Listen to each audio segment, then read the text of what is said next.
She didn't speak when the door closed behind them, just leaned her back against it and looked at him with something unreadable in her expression. Desire.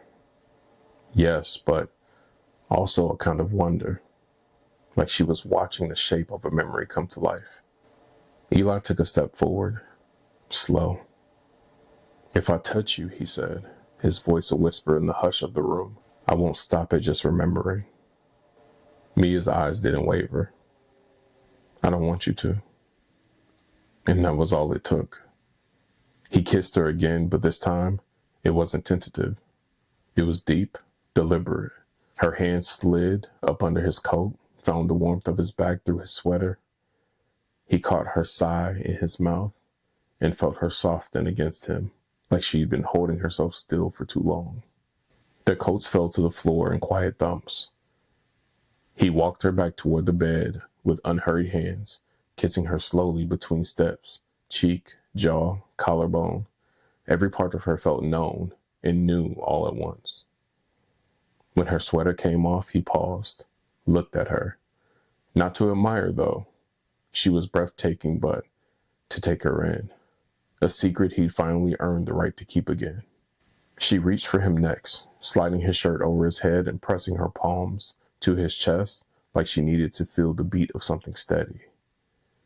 He lay her back gently, the city lights painting soft lines across her skin, one knee drawn up, her lips parted slightly, waiting, not impatient, not unsure, just open.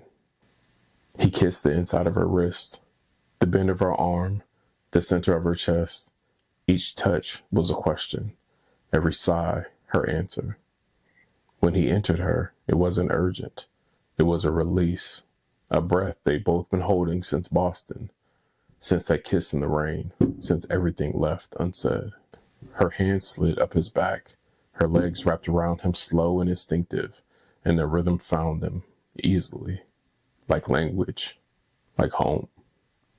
She moaned his name once, softly, and he closed his eyes, overwhelmed by the sound of it in the dark. He moved with her, not above or beyond, but matching her, reading every twitch of her fingers, every catch of her breath. It wasn't loud, it wasn't fast, it was deep, it was knowing. When it crested, when her body trembled beneath him, and he felt her shudder into his arms, he let himself follow, eyes locked on hers, like he couldn't bear to look away at the moment it all came undone. Afterward, they stayed tangled, breathless, slick with sweat, still half clothed. She pressed her face into his chest. "Why do we wait so long?" He laughed quietly, brushing her hair from her forehead. "Because we're both terrible at asking for what we want." "Not anymore," she murmured, already half asleep against him. Eli stayed awake a while, listening to the city hum outside the window, watching the lights flicker across the walls. His hand traced lazy circles on her back, grounding himself to the weight of her, the scent of her skin, the fact that she was here. He hadn't planned on staying the night, but now the idea of leaving felt ridiculous.